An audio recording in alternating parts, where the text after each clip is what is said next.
Good morning and welcome Bonjour. to the first session on the question of cities and local food systems. I'm delighted to be here and to welcome you all to join us from literally all over the world. I'm, for the record, in the west of England, where the sun is shining today, rather amazingly. My name is Rosie Boycott. I, for 10 years, ran the London Food Board, and I was involved in the start of the Milan Food Policy Pact. A quick bit of housekeeping, which is very short, which is just to say that this session will be live streamed and it is recorded, and interpretation is easily available in 6 UN languages. So with no further ado, can I ask for the video made by the Milan Urban Food Pact to be played, and then we will get going with the live material.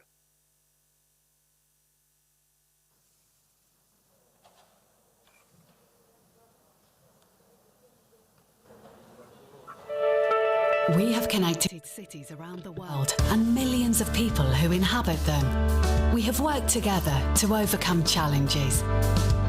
We have shared our experiences to inspire each other. We have made our ideas the core of our actions. Our shared goal remains the same, making food systems more sustainable, fair, safe, nutritious, inclusive and climate friendly. We are ready to face future challenges, committed to leaving no one behind. In the past 5 years, we have achieved a lot, but there is still much to do. The path ahead of us is paved. All we need to do is follow it together. Because the Milan Urban Food Policy Pact was built for us, by us. Cities and territories are the beating heart of the Milan Urban Food Policy Pact. They are striving to build inclusive climate action, sustainable urban development, social equity, poverty reduction and circular economy, able to optimise resources and reduce waste. These are issues concerning us all. It is only through shared commitments and efforts that we will achieve the Sustainable Development Goals. Fantastic. So great to see. And now, before we come to our third speaker, just a few words from me. Currently, a third of the global food emissions, 70% of food is consumed by people who live in cities. And with this share, expected to rise as more and more people store into urban areas. And at the same time, urban foods are plagued by a high prevalence of forms of malnutrition, including overweight and food, and of course, anything to go by, massive amounts of urban food. Therefore, cities at the level of that closest to the community will really key role to play in shaping our food system. And this has been evident by all the resources that are provided, often way beyond their mandate. And most of them have also responded to the crisis of COVID-19, which has in many cases upended the food systems, caused massive levels of poverty, unfairness and lack of food. Certainly that has been true in cities all across the UK. So it is absolutely critical that we mainstream the work of cities in all the UN food systems going forward. So this session is moderated, as I said, co-organised by the Milan Urban Food Policy Pact, which was an international agreement set up by 200 cities all over the world who were committed to transform urban food. And it was also it's also brought to you today by the Informal Working Group on Urban Food Systems, a multi-stakeholder group of 26 organisations of city networks, civil societies, academia, private sector and the UN agencies. Food system transformation towards sustainability requires both horizontal and vertical planning and policy across different levels of government. I certainly know that's true of us in the UK. Food touches more or less every ministry in some way or another, and it is really difficult trying to bring it all together. But today we're going to be seeking perspectives from a really wide variety of different stakeholders, and that we're going to be able to see where all our work and our challenges coincide and how we can take them forward together in the best possible way. Now, briefly, just the rules that we have. We have got masses of speakers, as I said, from all over the world. And so please, you have to be tough on time, or I have to be tough on time. So our rules of the game are that we're going to have 3 sessions now, an opening one, a first panel which covers different aspects of the city's actions in food systems.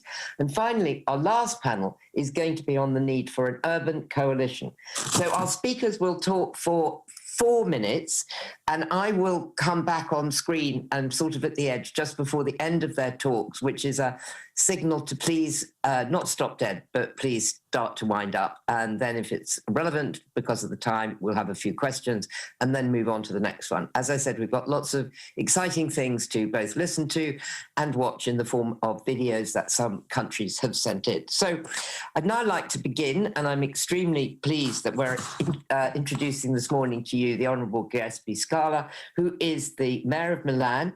He's also the chair of the Milan Urban Food Policy Pact, which is called MUPF, and he has been consistently a champion of food systems. And indeed, you know, all of this was done in Milan. So I'm incredibly grateful to all his work and thank him very much for being there. So Mayor Sala, I think that you in Milan, you really showcase so many of the principles and indeed not just principles, actual activities that are so important for cities to get it right. The good news, of course, is now that we are not alone. Do you think we can count on an alliance between other countries as we go forward? And also, I'd love to hear what you are doing in Milan. So that's a lot of questions. Over to you. Thank you, Rosie. Thank you, Rosie. And let me start by saying that I represent a constituency of over 200 cities worldwide. The member of the Milan Urban Food Policy Pact that you mentioned. And I would also like to acknowledge the work of a wider group of partners, city networks like C40, organizations like GAIN, UN entities like FAO, that want to contribute to the pre-summit, the substantial collective work they have been doing to advance urban food system. Together, we are very, very grateful to the United Nations, its member states, and the Italian government as organizer of this pre-summit for the opportunity to dedicate a session to the role and contribution of cities in the global effort toward better food system. So I am happy to open the session highlighting the need to build the alliance between cities and higher level of government on fully sustainable, inclusive food system. Cities are where the majority of the world population lives. So the challenge, as well the opportunity, are enormous. We cities feel that there is a great scope in reinforcing food system at the national and international level by building on experience of cities. As you know, mayors are used to direct accountability to their fellow citizens. This is why during the session we want to showcase elements of our experience that could be easily, very easily reinterpreted and scaled up. We want also to give voice to representatives of other constituencies that work with us and help us advance our goal. We will be collectively presenting our effort. This summit process leaves a meaningful legacy to us all, very concrete ways to accelerate progress and sustain our collective commitments. Cities are playing their part and are ready to do more in the direction that the summit will indicate. As a concrete example of source of inspiration, I would like to highlight how the Milan Urban Food Policy Pact, with merely 6 years old, so it is pretty young, has succeeded in consolidating a group of cities that share the same commitment towards healthy, sustainable, and inclusive food system. And today I'm happy to announce that the city of Los Angeles is joining the pact, following on the steps of Sydney, Tokyo, and other cities early this year. We will all meet in Barcelona next October, hosted by Mayor Ada Colau, who, like me and other mayors, joined today, champions the key role of cities. Now, our pact, the Milan Pact, provides a list of key actionable activities that respond to the common needs of cities in this thread. The added value of city-to-city collaboration and support, and the system of practice collection and reward, which is called the Milan Pact Awards, that put a library of experiences, practices, and lessons learned to the benefit of all members. Cities are committed to healthy, sustainable, and inclusive food systems, have a lot in common across the continents. And this is why supporting their collective work is so important. Looking at cities, providing them with the autonomy, which is fundamental, and direct funding, even more fundamental, to support food system as a huge potential worldwide.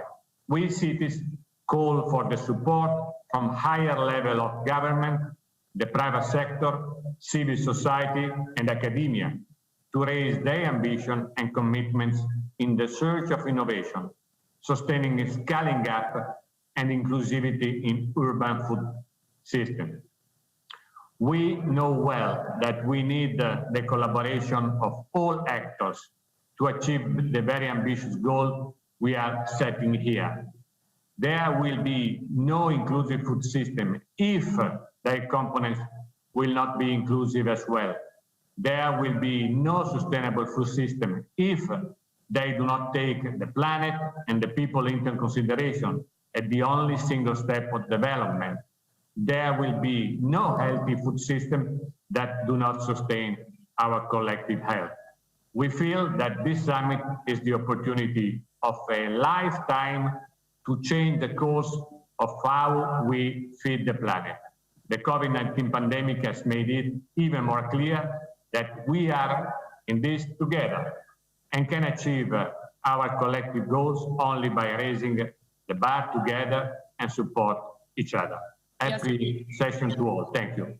Thank you. Thank you so much. That was fantastic to hear. Great news that Los Angeles has joined us. Now, we're going to move on immediately to our next speaker, who is Mr. Maciej Ciasnowka, who is the CEO of the European Carbon Farmer that has the mission to unleash the world's greatest carbon and capture and storage pool. Welcome, Maciej. I can't see you at the moment, but I'm sure you're there. And I'd like to just, hi, Maciej. I'd love to talk to you just for, we're moving through this as fast as we can, so we haven't got very long. Farmers are the backbone of any country, and they're obviously the backbone for cities because that's where we're going to eat most of the food. So what are the mechanisms between the national and the rural that you'd like to see in place to support you, and how can we strengthen those links? And what else can urban administrations do to enrich your life and to enrich their life? Over to you.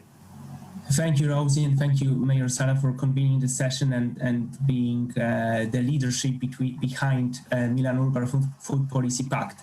It's my pleasure to be in this session, and let me, because of limited time, let me get straight into two questions, then with some summary at the end.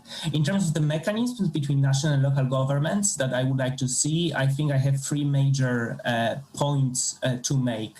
Point number one is that I absolutely need to see and would like to see very clear and ambitious vision for the future. And for me, that vision should be framed along the lines of nature positive and net zero future at the very, very, very latest by 2050, in line with the ambition of the Paris Agreement. And here I would be referring to one of my roles, responsibilities, and also honors of being part of COP26 Race to Zero campaign, together with Nigel Topping, the high-level champion for Climate Champions team, nominated by the UK's government, and Gonzalo Munoz, another high-level champion for climate, nominated by the government of Chile. So clear and ambitious vision in line with net zero at the core is the first mechanism or level of ambition that I see absolutely critical in order for this cooperation to be successful. Once we have that, I would like to see a leadership of both national, local, and other actors in implementing and delivering on that vision. And here, once again, I could be referring back to high-level champions or Mayor Sala with their leadership, which is great, and it's wonderful to be building on that. I would like to underline that it's extremely important to have leadership at the lowest levels possible, right, according to the principle of subsidiarity, as well as overall at the governmental and global level, right? And here I would be referring to, for example, Climate Change Committee of the UK, which I would like to see being implemented in more countries of the world, and of course the Global Paris Agreement. And finally, very concretely, I would like to see, and we need to see, shift from action-based payments to results-based payments in order to transition our economies with farmers at the center to net zero and nature positive economy that I've been referring to all this time. Finally, I would like to make two requests and then quick summing up. I would like us to see a rephrasing and reframing of the conversation from sustainability to regeneration. I don't think this word sustainability is the correct one to use any longer. And my request to you all is, if you haven't done it already, after this pre-summit finishes and certainly before the summit, please go out and talk with the farmer that is nearest to you and make those real life one-on-one connections. And I really do ask you that. Finally, we do have to position agricultural carbon credits in that framework that we are creating strategically. And right now, the risk is real that we'll lose agricultural carbon credits market before they have even started, at least in the European Union. So I urge all actors, the national governments, private actors, the European Union and others, for really thoughtful leadership in that space. Summing up, for me, the future is extremely clear and the level of ambition is equally clear. Net zero and nature positive future by 2050. I commend everyone on the leadership with that framing so far, including Milan Urban Food Policy Pact and all the signatories. And I, of course, encourage more actors, not only cities, but other non-state actors to be buying into that effort and delivering this vision together, because we can only deliver that together. And just like Milan Urban Food Policy Pact is not only an outcome, but actually a living outcome of World Exhibition in Milan in 2015, I am sure Race to Zero and the Race to Resilience, the campaigns of high-level champions Nigel Topping and Gonzalo Munoz, will be leaving legacy of COP26. And for engagement with those, I encourage everyone, every non-state actor. Thank you, and over to you, Rosie. Right, thank you, Matthias. That was great, and I agree with you about the carbon credits. Now, our last speaker in this first session, who is also apparently the youngest, is Ms. Pamela Escobar Vargas, who is the co-founder of Fridays for the Future from Mexico, and she's a youth delegate to the C40 Global Youth and Mayors Forum. So welcome, Pamela, and Fridays for the Future, it changed in months what science couldn't change in years. And you've really brought people around to diets that are much more rich in plants. So why is food system so important to you? And tell us a bit about Fridays for the Future and why youth involvement is so crucial to our projects. Welcome.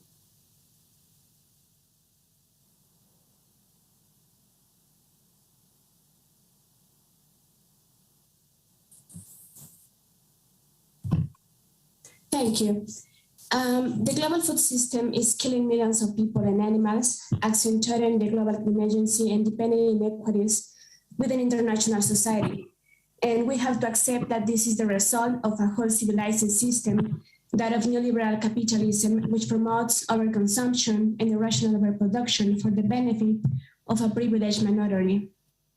The dominant economic model that reflects the unfair distribution of goods and externalities as a result of various interconnected systems of oppression, which violate indigenous, racialized, immigrants, women, and thus historically impoverished, especially from the peripheries and the global south.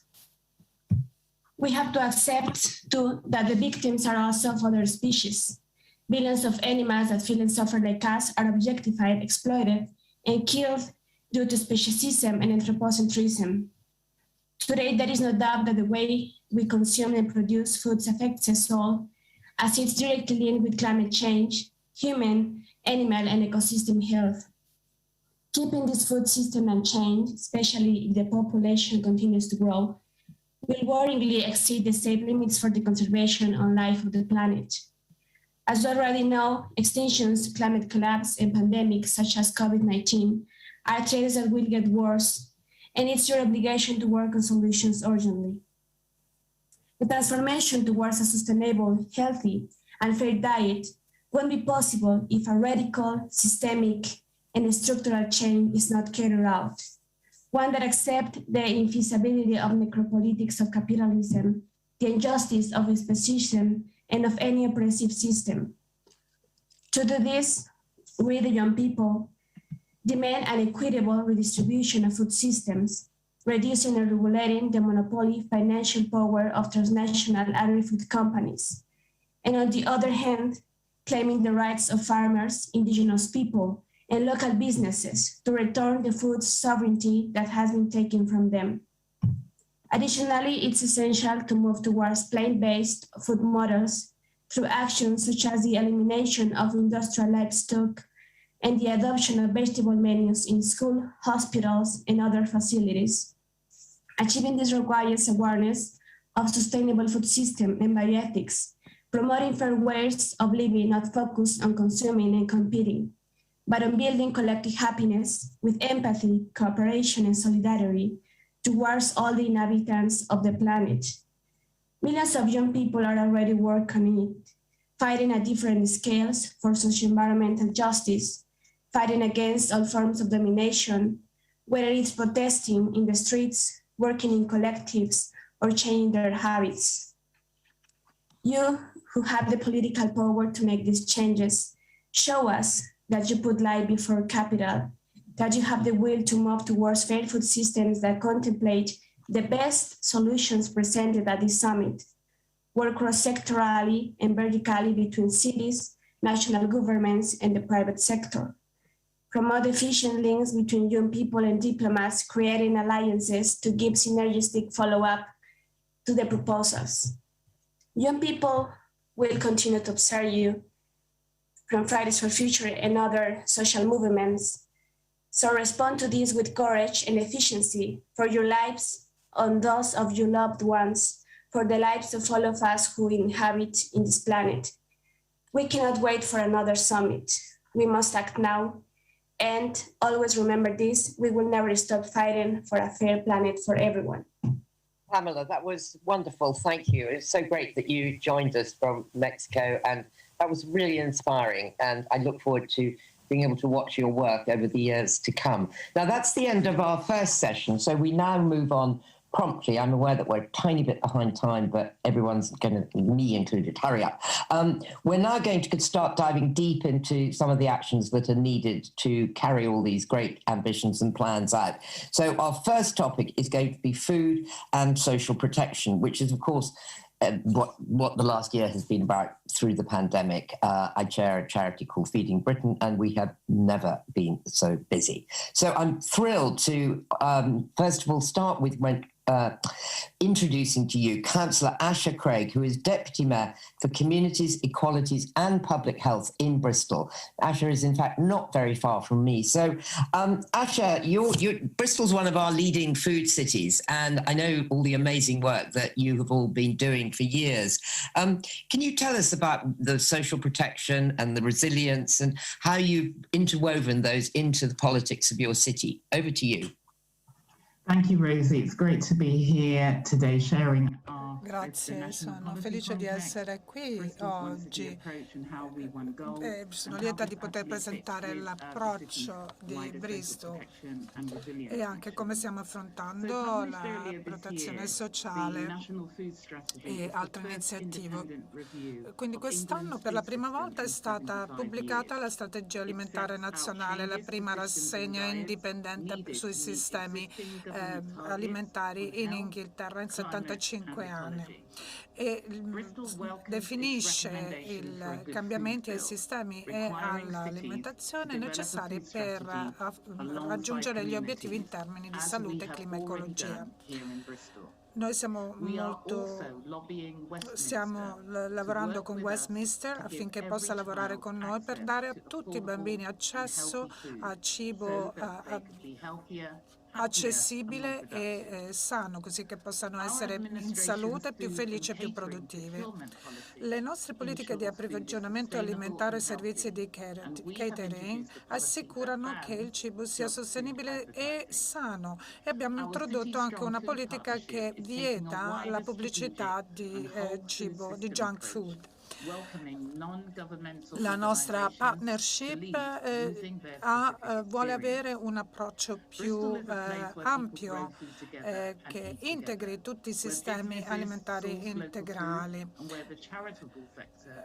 Lavoriamo insieme anche al settore delle associazioni non a scopo di lucro e questo loro insegnano alle persone di Bristol di pianificare e cucinare cibo sano ed è fondamentale per la resilienza della nostra comunità. I nostri partner sono organizzazioni e gruppi pubblici, privati, sindacati e volontariato e insieme affrontiamo nuove sfide, comprese la fame e la sostenibilità alimentare. La scorsa estate, senza alcun finanziamento nazionale, i fondi cittadini, i nostri partner, hanno garantito che nessun bambino morisse di fame nella nostra città. Abbiamo 6 consigli cittadini che creano delle opportunità per portare avanti delle azioni. Abbiamo dei luoghi collettivi dove i nostri partner si incontrano per discutere politiche, compromessi, obiettivi condivisi per creare opportunità nelle nostre città. Il nostro approccio ci permette quindi di avere un approccio olistico e orizzontale sul cibo, ci mette in una posizione forte anche nei confronti del nostro governo. A giugno abbiamo vinto un riconoscimento che riconosce proprio tutti i nostri sforzi nel settore dei sistemi alimentari. Abbiamo creato quindi un movimento per il buon cibo a sostegno anche delle iniziative portate avanti a livello comunitario. Abbiamo ridotto gli sprechi alimentari, abbiamo affrontato il discorso della uguaglianza e dell'equa distribuzione del cibo. Questo ci ha portato ad avere dei risultati veramente interessanti che vogliamo condividere insieme a reti nazionali, istituzioni e il governo, come previsto anche dalla nostra strategia nazionale alimentare. Il nostro lavoro ha sottolineato l'importanza di approcci complementari con programmi di lavoro che riguardano protezione sociale, compresi anche i club alimentari, le cucine per i bambini, che funzionano in aree in cui c'è grande insicurezza alimentare. Il nostro approccio prevede giustizia ambientale e sociale, esattamente come previsto dagli obiettivi per lo sviluppo sostenibile delle Nazioni Unite. Questo è essenziale per una città dove più di un quarto dei nostri bambini crescono nella povertà e per la quale abbiamo fissato degli obiettivi veramente ambiziosi per il 2030. Quindi il nostro One City Good Food, questo programma, include la strategia strategia per l'uguaglianza alimentare e il piano d'azione, mentre lavoriamo per realizzare gli obiettivi del 2030. Noi abbiamo bisogno di un'integrazione verticale migliore tra il governo e le città. Questo ci permette di avere migliori risultati e autonomia. Bristol è una città progressiva e noi non possiamo aspettare le lungaggini del governo, quindi abbiamo bisogno veramente che ci sia questa integrazione fantastica, una meravigliosa storia molto di grande ispirazione. Quindi vorrei dare adesso la parola al prossimo speaker, il dottor Jane Battersby, professore presso l'Università di Cape Town. Ci può parlare delle sfide che le città devono affrontare quando dobbiamo portare avanti degli interventi in ambito di protezione sociale e di resilienza? Come funziona?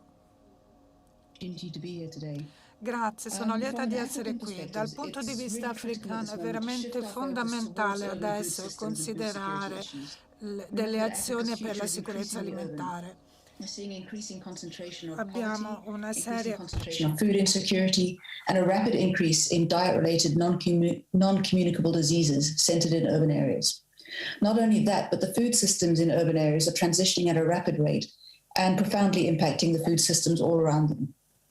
And yet the framing of food policy and the responsibility for food policy and governance within the African continents remains resolutely national and rural in focus.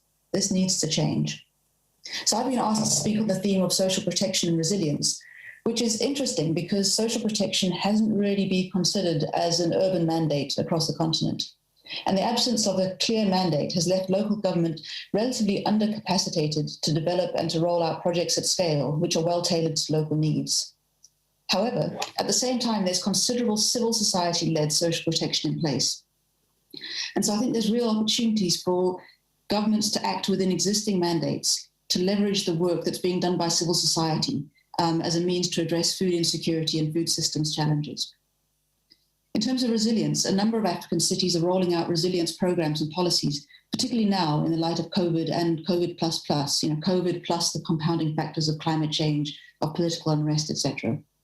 The city of Cape Town, for example, has got establishing a food systems program as a flagship action within its 2019 resilience strategy.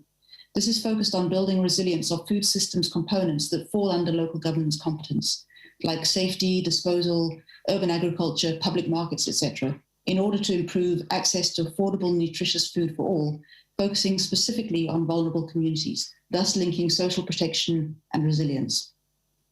However, what we've seen as an ongoing challenge is that many efforts to increase food system resilience are at the same time undermined by broader urban development and economic policy imperatives, which often disrupt traditional and informal food systems that provide systemic resilience. So we need to think about how this fits within the broader urban development framework. We've also noted that the functional resilience of food systems is enhanced by the choices and decisions taken by systems users, i.e. the urban residents. And so policies designed to increase resilience need to build in civil society as active agents of resilience building. This depends on increased civil society agency and inclusion in decision-making.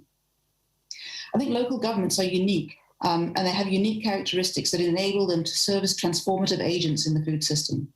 They're the level of government that's closest to the citizens. They've got the capacity to be less siloed, as we heard in the Bristol case, and they have the potential to react rapidly to challenges and opportunities as they arise. And so I want to conclude with 4 quick points. Firstly, there's a need for the reframing of food systems thinking by national governments to recognize the role of urban food systems in wider food policy and planning. Secondly, within the African context, there's a need for clearer decentralization in which there's a greater devolution of finance as well as devolution of responsibility to local government. This would enable local government to be more responsive to food systems challenges. Thirdly, there's an urgent need to draw on civil society as central partners in food systems transformation at all phases of development. And fourthly, these efforts can be brought to fruition by encouraging local government to gain support and capacity development through working with organizations like ICLEI, the Milan Urban Food Policy Pact, RUAF, FAO, GAIN, and others. In conclusion, moving towards urban food systems transformation is urgent, and it requires collaborative, vertical, horizontal, and network governance. Thank you very much. Thank you so much, Jane, and thank you to Asha. And now we're going to move speedily on to our middle session, which is about food waste. It represents 50% of municipal solid waste, and cities are strongly working towards reducing that by 50%, in line with SDG goal 12.3. We're going to have two videos now, and then we're going to have a talk from Emma Chow, from a lead of the food initiative at the Ellen MacArthur Foundation, which is about the circular economy and does amazing work. But the first video we're going to see is from Mrs. Marta Suplicy, who's Secretary of International Affairs at Sao Paulo, and it's about the circular economy of food. So over to the video. Thank you. It's a great pleasure to speak on behalf of the City of Sao Paulo at the UN Pre-Conference on Food Systems and to present the municipal program to combat food waste and loss. I would like to greet as stablemate Yvette Cabrera, Director of Natural Resources Defense Council, and Ellen MacArthur, founder of the Ellen MacArthur Foundation, São Paulo's partner in important projects related to the circular economy. We are happy, very happy with the results of this cross-reaching program because of its positive impact on social, economic, and the environment. The initiative employs 114 people, including 21 women from the There Is a Way Out program that seeks financial independence for women who suffer domestic violence. The municipal program to combat food waste and loss, with 410 assistance entities registered with the municipal program Food Bank, promotes the distribution of previously discarded healthy food good for human consumption to people in food insecurity situations. In 2021, more than 11 tons of food were collected. Employees engaged in the program are trained in topics related to combating waste and promoting health and food safety. They perform the tasks of collecting, weighing, sorting, and engaging traders. The program to combat food waste and loss, based on the principles of circular economy, is fully aligned with the 2030 Agenda goals, specifically with health and well-being, decent work and economy and growth, and the responsible consumption and production. In 2019, the initiative received the Milan Pact Awards. The City of Sao Paulo will continue to be committed to strengthening the municipal policy of combating food waste and loss. For that purpose, it will be essential to continue counting on a close partnership with all of you. Count on Sao Paulo. Thank you. Thank you. Thank you. That was so great. And I wish we could be with you in person. Hopefully we will be someday. Now we're going over to another video from Yvette Cabrera, who's the Director of Food Waste, Healthy People and Thriving Communities at the Natural Resources Defense Council. So Yvette, are you there? We look forward to your video coming up now. Hello, everyone, and thank you for having me. I'm honored to be here. My name is Yvette Cabrera, and I'm the Director of Food Waste at NRDC, one of the U.S.'s largest environmental groups. One of the ways that NRDC fights climate change is by working to reduce food waste, a top climate solution. Globally, food waste represents about 8% of greenhouse gas emissions. If we want to tackle climate change, food waste solutions must be a big component of all countries' and cities' climate strategies. We need more legislation and voluntary initiatives that commit us to not throwing away food, especially when global hunger rates are skyrocketing, as we've recently seen since the pandemic. And we need funding to back these programs so that cities and states have the resources that they need to aggressively tackle food waste. One of the most important things we can do to address food waste is measure it. The more we measure, the more we know what and where the problems are and how to address them. And we need measurement at all levels, in households and at city, state, and national levels. In households, or in an individual restaurant, that can be as simple as tracking what you're wasting and why. In cities, this might mean doing comprehensive waste audits of various sectors. We also need measurement at the national level. We need to collect data on how much food waste goes into landfills and incinerators, into recycling, or left on farms. In the US, bills that were recently introduced in Congress, like the Zero Food Waste Act, would provide the much needed support to cities, states, and tribal governments to conduct measurement, develop plans and strategies to address food waste, and even to develop infrastructure. Globally, we need policies like this one that make it easy for critical actors to address food waste. In the US, cities are where the decisions are made and where infrastructure is developed and paid for. That's why the focus should be on ensuring that cities and communities all over the country and the world have the resources and support that they need to implement programs. Cities are already taking gigantic strides towards food waste reduction, but game-changing solutions are expensive and cities need more resources for them. Through NRDC's Food Matters initiative, we partner with cities to achieve meaningful reductions in food waste through comprehensive policies and programs. We challenge cities to think about food waste as a suite of solutions under prevention, food rescue, and recycling. And to inform and implement these solutions, we bring together people in the community that are affected by, working on, or interested in any one of those things. These factors are critical to any city's success. Many of the cities we are working with on food waste are actively educating their residents on how to reduce food waste in their homes.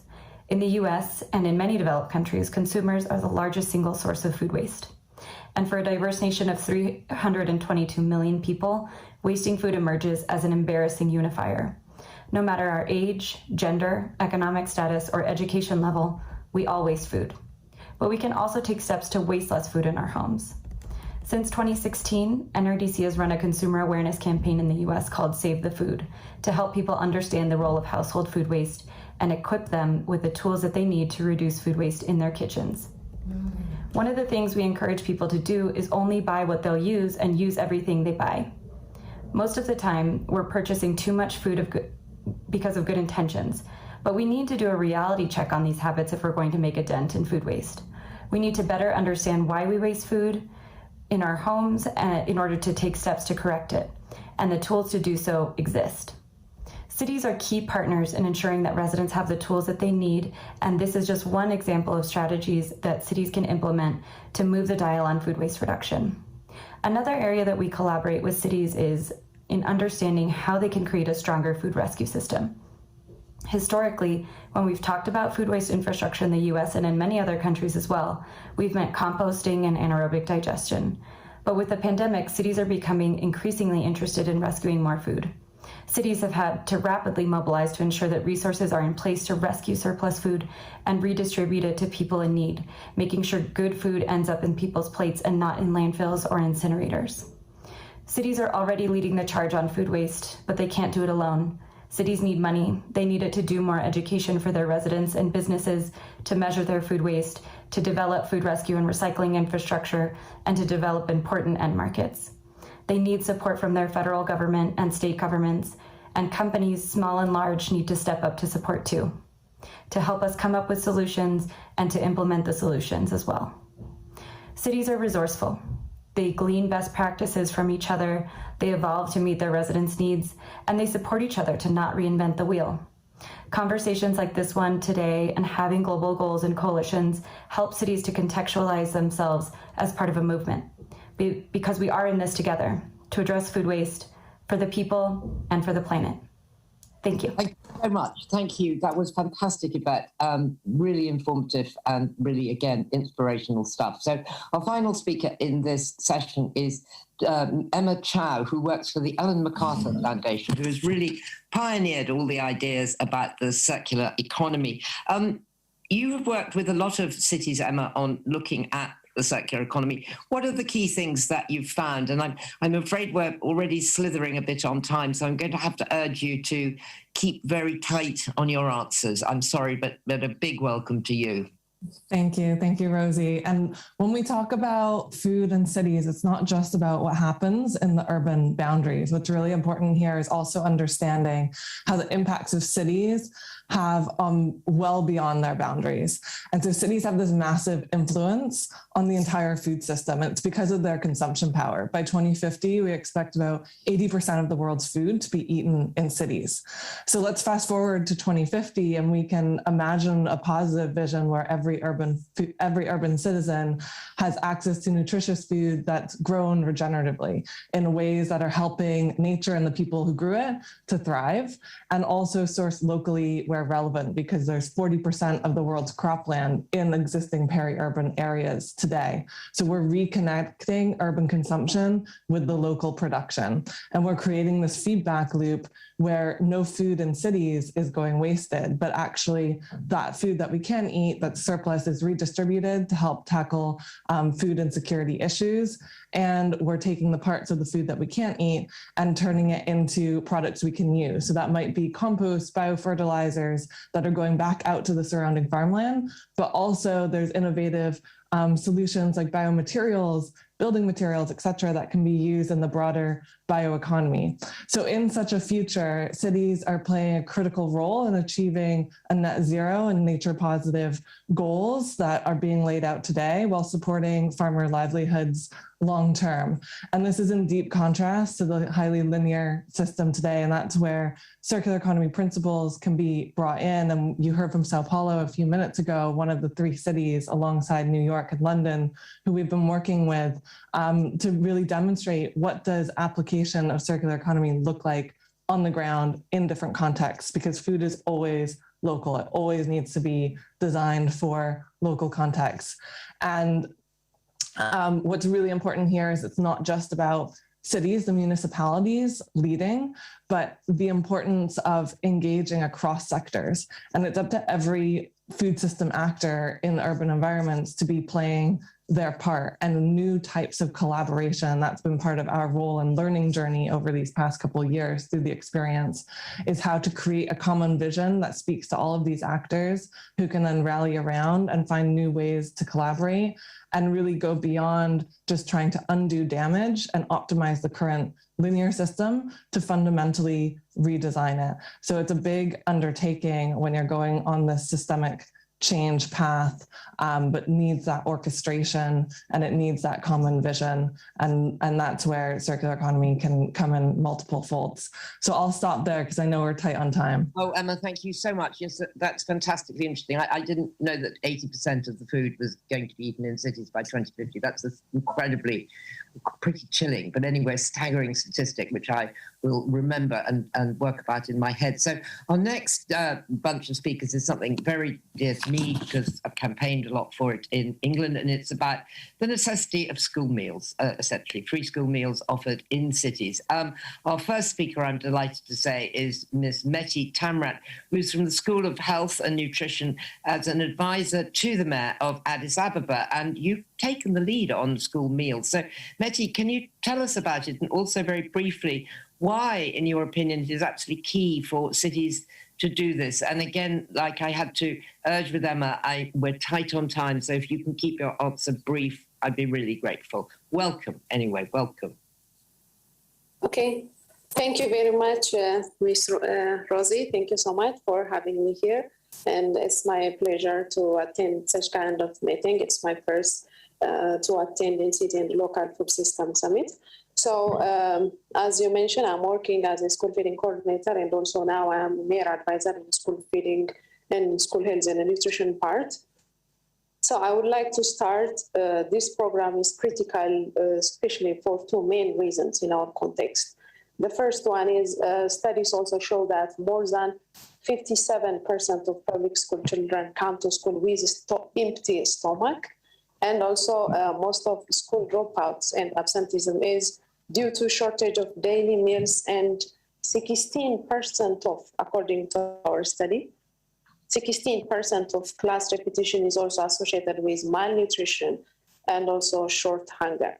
So these 2 things are directly and indirectly affecting the quality of education and also the right of food. So most of the time in our experience, people think that we were also thinking like in cities, people are living in better standard. But when we go to the public and government schools and check the reality, large number of students are coming with empty stomach, so they really suffered and also do not attend school.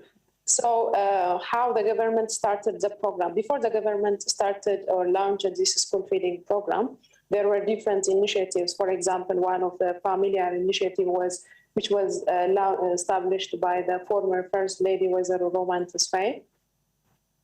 She established a Yannat Charitable Association and started to provide food for about 22 targeted needy students. And also there were different initiatives, even though there were different initiatives, but large number of needy students were attending class with their empty stomach. So to the government, the city government or the mayor started to pilot the program in 2019 by 55,000 students, and currently in Addis Ababa city government, all primary school students, around 420,000 public primary students are benefited by a school feeding program.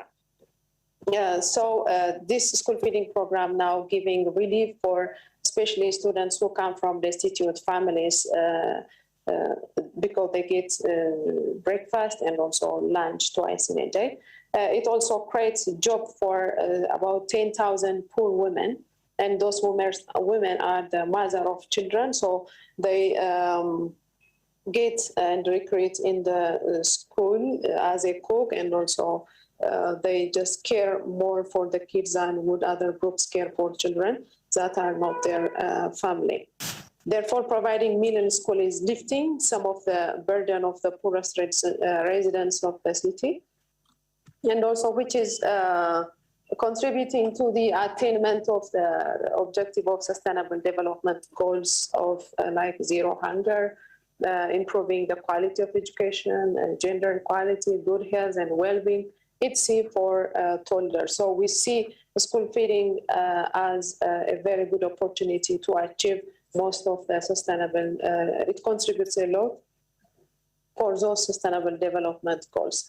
So now currently the government also believes that investing in school feeding is not an expense, but rather it is an investment, because even in our study, investing in school feeding, like for example, investing now $1 for school feeding and the nutrition will have 7 up to 16% return back in terms of health, education, and also overall resource implementation. Fantastic. So, what was the role of the mayor? Even though this program is very costly since we are a poor country, but due to the commitment of our city mayor and also the direction given to the higher officials, played a very significant role in the implementation of the program within a very short period of time. And it's benefited all primary school children in the city of Addis Ababa. And such type of programs are new for our country, and also it's good startup, and it's becoming exemplary for others. You know, when the city, Addis Ababa city, starts and officially launched this program for all primary school children, the other parts or the other regions of the country are also taking a lesson from us. They are coming every time to take lesson. Is it possible? It's costly, blah, blah. So now they are focusing and starting to implement the program. Fantastic. So it is the best, it's a best experience. Cut across you, but really congratulations on doing that. That's very, very wonderful story, and we loved hearing that. Now, our next speaker is Mr. Pier Cristiano Brazzali, who is president of the International Dairy Federation. And very simply, Pier Cristiano, what do you do to support these city programs? Welcome to today's session. Thank you. Thank you very much for the opportunity to contribute to this discussion. Devastating effects of poor diets and malnutrition on children's health, school performance, and ability to learn are well documented. The private sector has called for social protection solutions through the summit preparation, and this includes school meals. As mentioned by the head of the World Food Programme in the opening ceremony, David Beasley, School meals programs are a simple investment to address children's hunger. Indeed, school feeding programs are valuable opportunities to positively affect child and adolescent development. These programs increase access to education, improve nutrition and health, and stimulate local economies. School feeding programs often serve as a safety net to ensure adequate nourishment for children. This has been reinforced during the COVID-19 pandemic. We are proud of efforts and creativity that made milk and dairy foods accessible to children during the crisis. Special distribution channels have been organized to deliver the essential nutrition. School meal programs started in the UK in 1920s and are now delivering nutrition to at least 160 million children around the world. Milk and dairy are nutrient-dense food and that are also essential part of school meals feeding programs. To learn more about school milk plans, you can visit our Knowledge Hub at www.schoolmilkprograms.org. You will find reference material and 11 case studies from Burundi, US, Canada, India, Kenya, Republic of Korea, Peru, Russia, Sri Lanka, and Switzerland. Based on our research and experience, successful programs are the result of collaboration between schools, local governments, dairy community, including local cooperatives and processors. IDF study called The Contribution of School Milk Programs to the Nutrition of Children Worldwide, published in 2020, shows that the involvement of governments in school milk programs is broken down to 50% Ministry of Agriculture, 31% of Ministry of Education, 14% Ministry of Health, 19% regional governments, and 19% local municipalities. School nutrition and education healthy eating are crucial part of sustainable food systems. And let me say that dairy products are crucial part of balanced diets.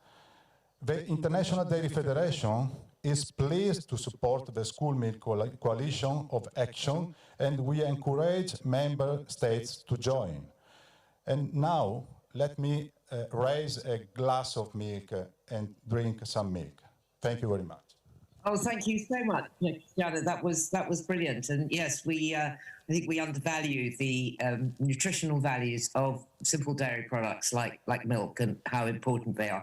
Now, our last speaker in this session is Mr. Kim Dae-young, who is from the Seoul Eco-Friendly Distribution Center, who aim to deliver environmentally balanced meals. And Kim, thank you first of all, so much for joining us. And I'm afraid I have to, right at the kickoff, remind you about the time constraint. And if you can confine your remarks and make them quite speedy, I'd be incredibly grateful. A big welcome to you. Thank you.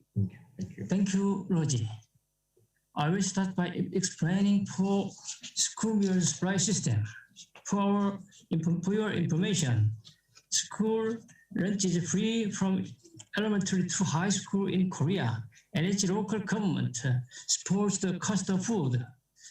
We are also playing an important role in expanding eco-friendly agricultural products. The center is sourcing the agricultural, marine, and livestock products from selected superior producers, and we are checking the safety and quality of them every day. The following is a more detailed breakdown of the supply process. 1, determining schools which want to use our system. In Seoul, Korea, every school starts its new school year in March. So our center surveys every school which is hoping to use our system in January. 2, selecting suppliers and delivery companies. In principle, food materials offered to schools should be eco-friendly products. The center also selects individual business companies for general school meal materials if we don't have any eco-friendly options available to supply materials are swiftly as possible. The center divides Seoul City into a few sectors according to the location of each school. And then the center selects and assigns delivery companies so that the food materials can be delivered efficiently. 3, determining the supply price of food materials. The price of school meal materials supplied by the center is determined by price deliberation committee consisting of officials from relevant public institutions, school officials, third-party experts, and parents' representatives. 4, suppliers provide food materials for schools on a daily basis. Food materials are supplied to school if they pass safety inspection of pesticide and radioactivity assessment. If any quality defects or residual pesticide are detected during this inspection, the center stops the distribution of these products immediately and suggests alternative food materials. They also have to pass the required inspection to be delivered to school. The center operates 3 centers in 2 locations. They are large enough to supply food materials to more than 1,300 schools in Seoul. We are currently supplying food materials to 1,035 schools out of total of 1,344 schools in Seoul. 5, immediate replacements in case of a problem. Each school has its own school nutritionist and parents representative expecting the food materials to make sure they are up to standard. If the school complains about the size, weight, freshness, etc. of food material, the supplier must provide other materials within 1 hour. The center will do our best to ensure that every child can be safe and healthy food through our system with help and support from central government as well as the Seoul metropolitan government. We need a lot of efforts and facilities to supply our children with safe and fresh food. Now is the time we need your attention. Thank you very much. Thank you so much. That was brilliant, and it brings us on very neatly to our next section of the day's events, which is about the question of the food environment and how we try to make our food in our city already as environmentally friendly as possible. And I'm thrilled to be announcing our first speaker, Dr. Manuel Alculete Lopez de Aruja, who is the mayor of Quiem. Now, I'm sorry, I haven't pronounced that quite right. But Mayor Aruja, thank you so much for joining us. And please tell us, what are your city's challenges in creating a healthier and, of course, more environmentally friendly diet for your citizens? Welcome.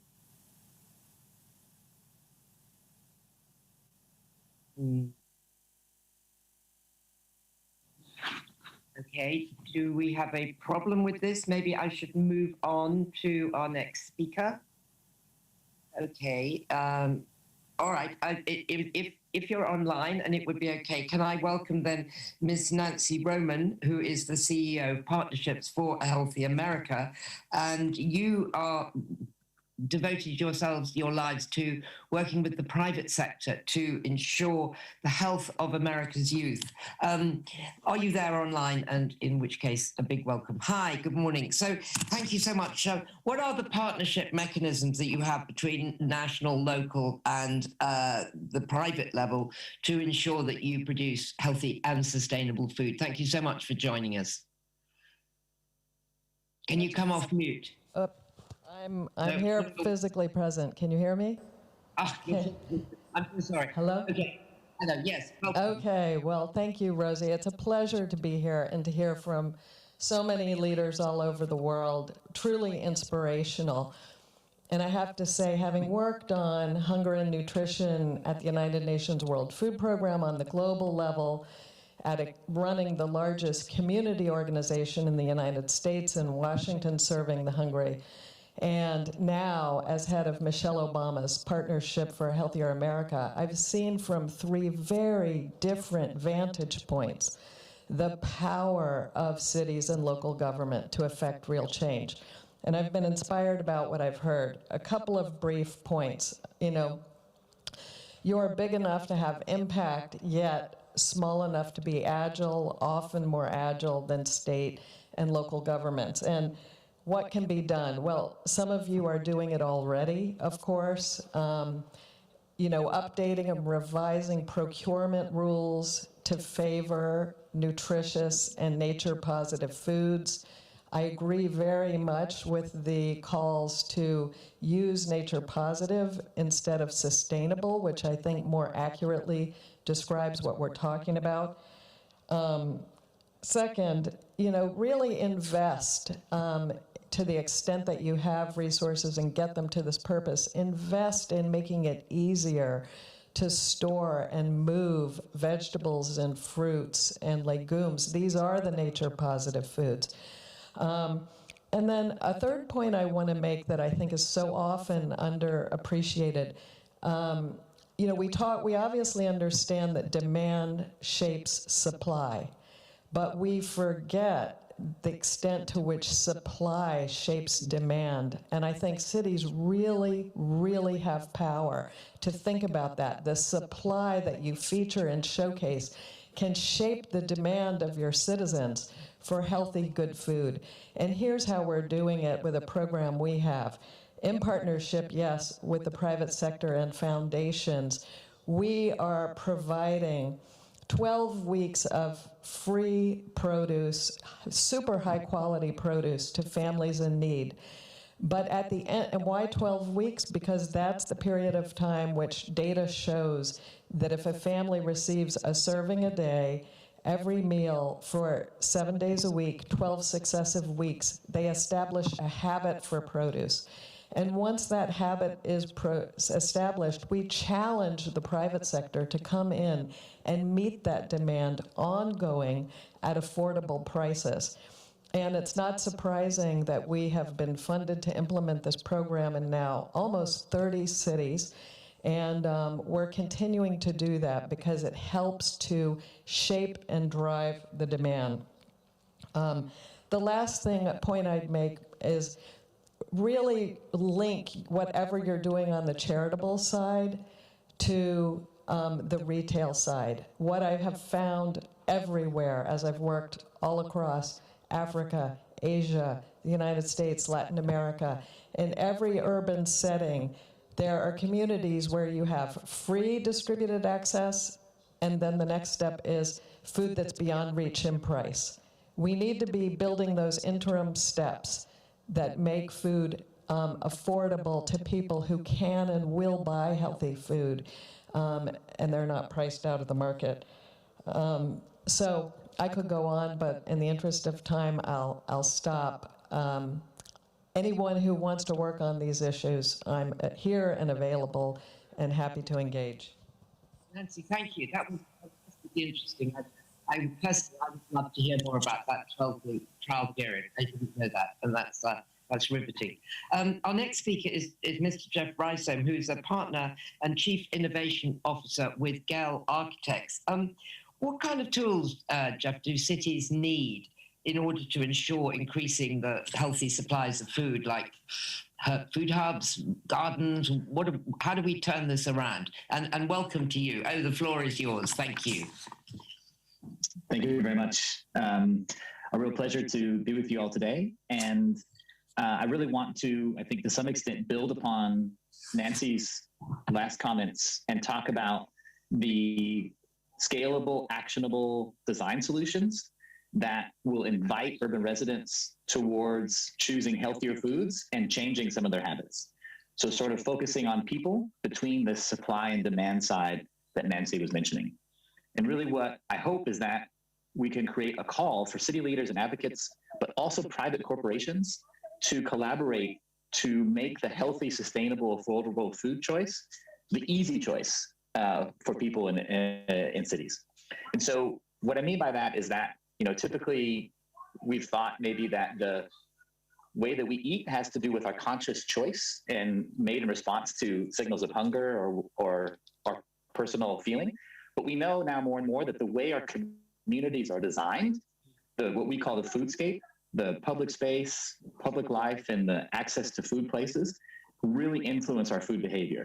And so physical cues that might be visible, like signage, sidewalk space, presence or lack of seating, also of produce, like Nancy was saying, as well as invisible cues, smells, sounds, presence of other people. All of these elements can have a big role in the decisions we make. And so for us, the question is, how do we design to make it easier for people to make the right choice? So what it means, so an example of that, working in South London, in a part of the city where 52% of children aged 12 to 16 are obese, we spent time with these youth, understanding about their everyday behavior, where they spend time, where they make their food choices. And we found that 2/3 of all the youth in this age group, 2/3 of them, when they're spending time in the city, they're at bus stops. Bus stops are the place where they can hang out, be with one another, yes, wait for transit, but that's where they spend a lot of time. We also know that fast food, unhealthy food, follows public transportation. So bus stops are usually located next to unhealthy food options, and fast food chains will pay a premium to be close to these transit locations and be close to where kids are. We also know that places like McDonald's have done a great job of inviting children, especially teens, to spend time there. Wi-Fi, varied seating options, etc. So this sort of connection between places where people eat, the transit, and people's everyday lives, that bus stop is just an example of a place where the food system meets people every day. But it's not only bus stops. Of course, it's school routes, it's the location and design of supermarkets, the design of kiosks, corner stores, and the public realm in general. So the question is how do we scale, how do we make interventions that can be scaled not only in places like London, but also in places like Lagos? I have 3 sort of call to action points that can, I think, make a difference here. The first one is that we need this lived experience data. We need to know how people are making their food choices, what their everyday lived experience is like, and what options they're faced with every day. We need concrete evidence and data about people's lived experience. Second thing is that we actually need to engage actively with the people whose lives we want to improve. So we can enlist community researchers, especially youth, people like Pamela, you heard earlier, and others to collect some of this data and bring their tacit knowledge together with more professional knowledge around social science, public health, et cetera. And the last thing is we have to much more proactively partner with the private sector. Making healthy, sustainable food affordable isn't financially viable unless we're actively engaging the private sector in this dialogue to have implementable solutions in an innovative way. So this is the hope, that we can make healthy, sustainable, affordable food choices the easy choice for people in their everyday life, but we can only do that through that form of collaboration. Thanks. Thank you so much. That was so interesting. And yes, of course, the bus stops are key. And you put it in such a very clear way. It certainly made me think about bus stops. I'll think about them much more. And that was fantastic. So now we come to our summing up. We have 3 speakers who are going to reflect on what they've heard and how we go forward. And I'm delighted to say that Dr. Peter De Franceschi from the ICLEI, the Global Food Programme, is joining us first. You're working on urban coalitions. Can you just tell us why the coalition is so important, and what do you see as the levers of change going forward? Welcome, Peter. Hi. Thank you, Rosie. I'm very pleased to speak on behalf of the Urban Food System Working Group, an informal alliance created over a year ago to amplify and recognize the voice of cities and towns in food systems transformation. So this working group, which is a co-organizer of this important event, comprises 26 UN civil society organizations, city networks, and research institutes, and is co-led by the Food and Agricultural Organization, FAO, and the Global Alliance on Improved Nutrition Gain. Imagine that in the process of the Food System Summit, members of the working group have organized independent dialogues in more than 26 cities around the globe, undertaking consultations among 52 cities, collectively submitted game-changing solutions, engaged in discussions on the solution clusters, and finally, we organized the Global Summit Dialogue just a few weeks ago on urban food systems to bring political attention to the key role of cities and urban food systems. Now, after all these months of collective efforts and dialogues, the time has come to let supportive words be followed by supportive action.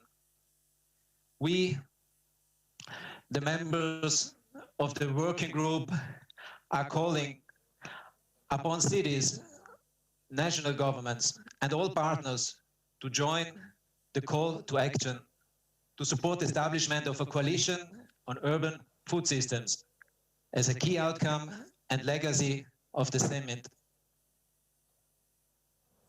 The coalition aims to ensure that commitments to support urban food system transformations are made and resourced, and that cities and their partners play a catalytic role in their implementation. Local governments need national governments, and national governments need local governments to achieve sustainable food system change. I think we heard this from several other previous speakers.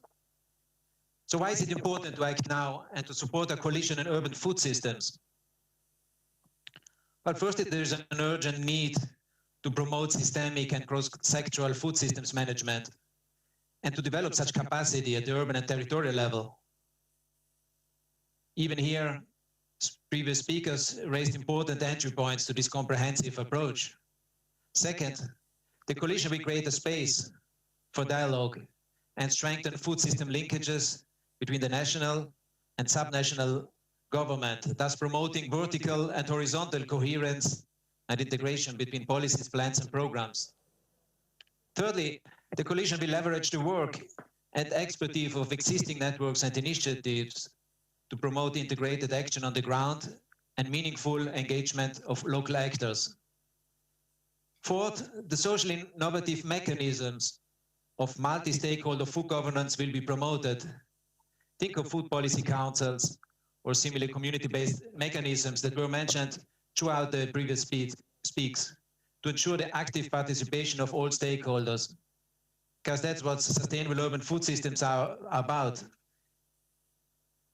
And then the integrating food into local planning and co-developing holistic food strategies strengthen the connection between the different food system components that we just heard about and the way it's also structured in this session.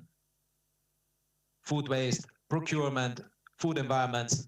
But it also helps achieving other policy priorities such as public health, climate action, equitable action, biodiversity laws. And finally, there is a need for improved emergency food planning. We've seen that with the COVID-19 experience. There is a need for improved emergency food planning at the urban level to ensure nutritious food for all citizens during emergencies. To conclude, we propose that the working group becomes the nucleus of the coalition on urban food systems.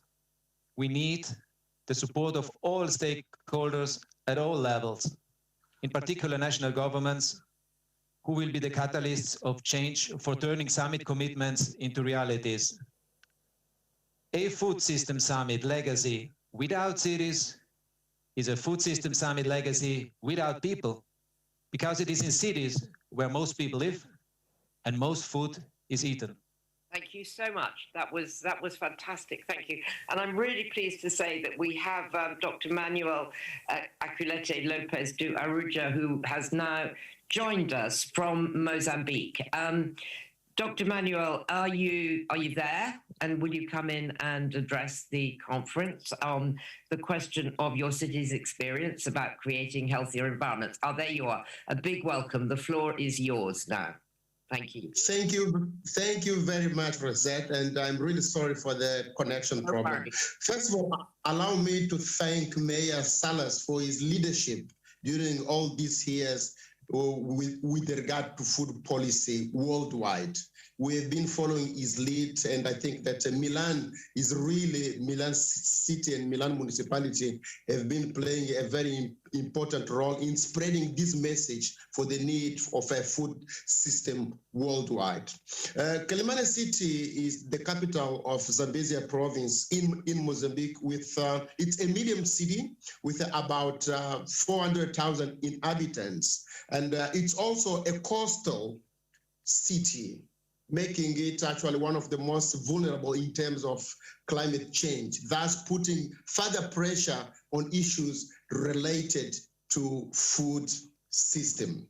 And Quelimane City was one of the first, and actually we are a champion on both climate change and food systems. And our city was one of the first cities in Mozambique to develop a municipal development and adaptation strategy. And that municipal development and adaptation strategy is based in 4 main pillars. The first is that we want to have a productive municipality, a municipality where the local economy provides adequate opportunities for the majority of the citizens to earn a decent life. The second pillar is that we have, and we are striving to create a participatory municipality where the citizens have the opportunity, but also the capacity to participate equitably in the social life. So by participating in the planning, in the budgeting, but also in the monitoring and evaluation of the plans. We are also striving to have a sustainable municipality. Here, we strive to have a circular economy bound in our city. And the fourth and last is a good governance municipality where the institutions, the local government report what it's doing to the citizens. And I want also to ensure here that, to make sure that mayors and local governance officials have got two main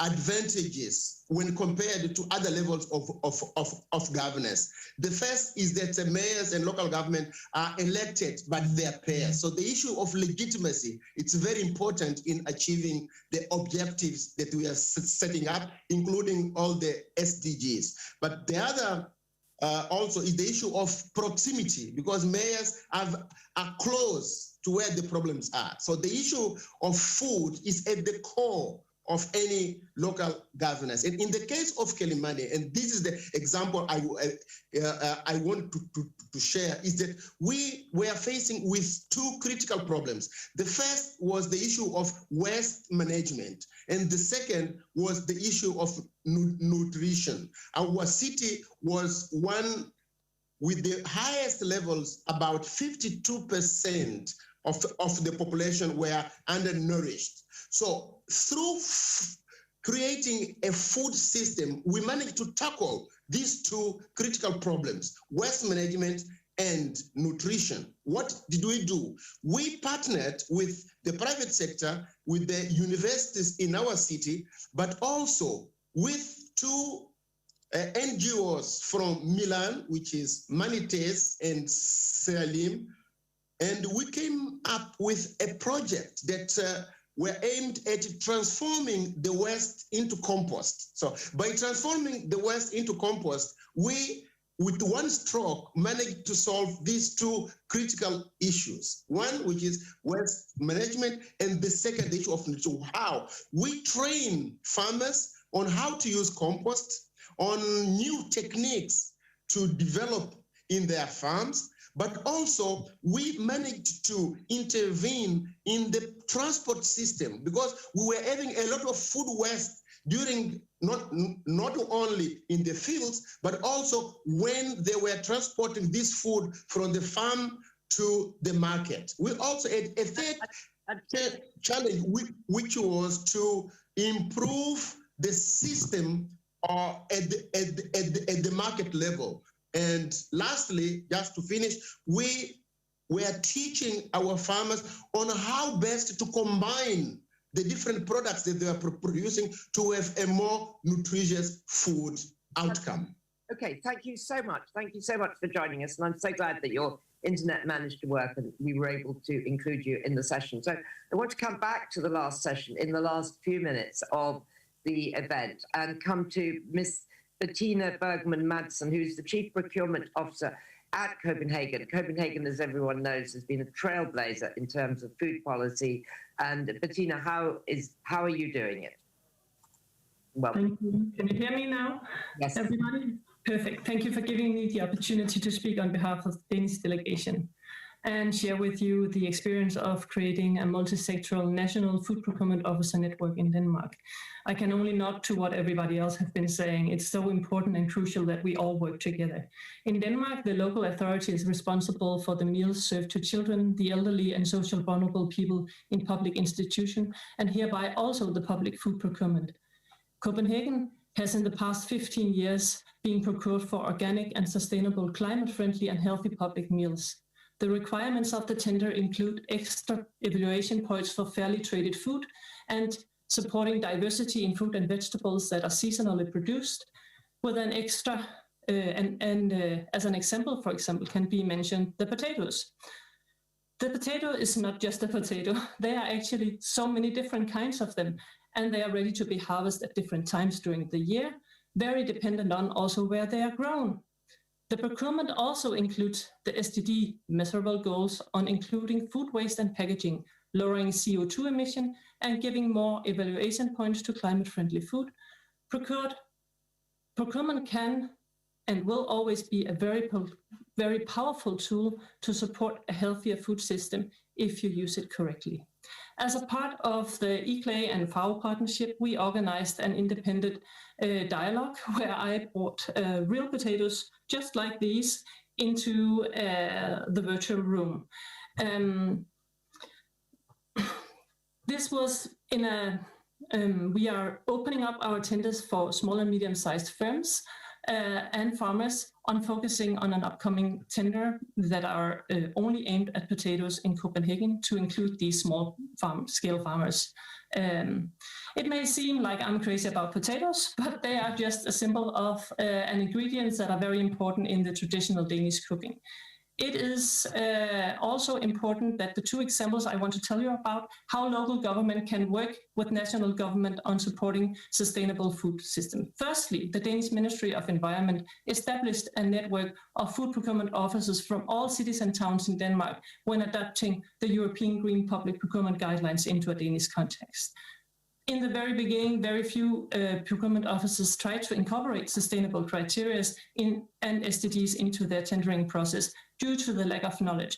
You have to know that procurement officers often work alone. They are rarely exposed to the food system global debates and can therefore not be oriented on the changes that can and need to be implemented through their procurement work. But now, just 3 years later, the knowledge exchange that our national government has fostered through the network has led to great improvement. Second example is the collaboration between the Danish government and the municipality of Copenhagen on a European joint action program from DG Sante called Best Rema. One of the tasks is to establish a procurement officer network encountering all EU cities to create their own national network. Due to a lack of language barriers, it is not possible to establish one large international network. We need, though, to share knowledge across borders. Led by an EU food procurement ambassador, each chair of these national networks will meet regularly so that the different countries can learn from each other. It is an example of working together and sharing important knowledge, both horizontally and vertically. Local and national governments can work together.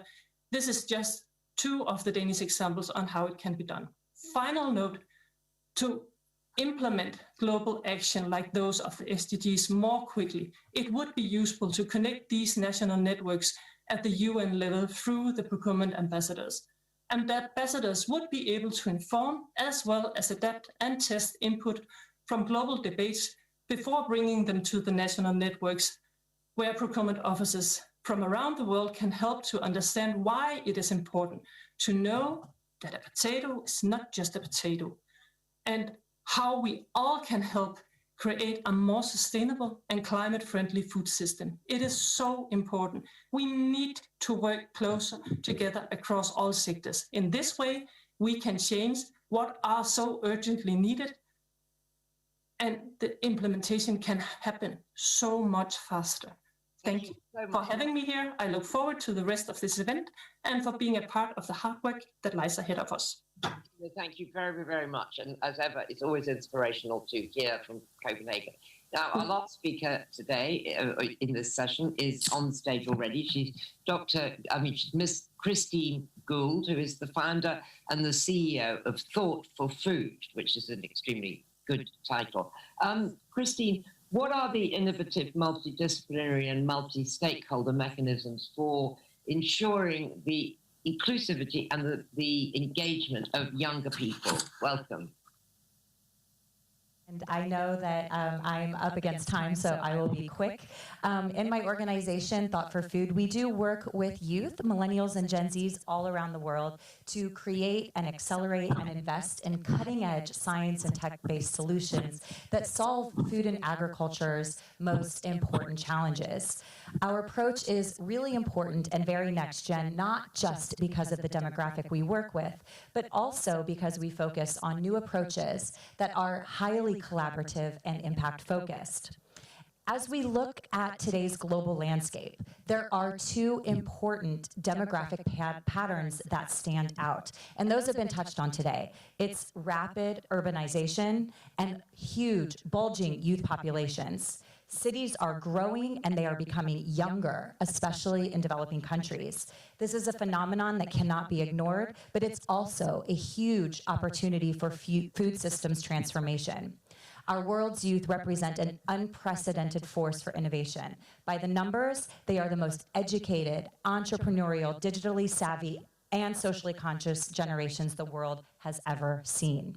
To answer the question you asked, which is how can we build innovative, multidisciplinary, and multi-stakeholder mechanisms for ensuring inclusivity of youth, the answer is quite simple: include youth. Put them at the center of solutions building.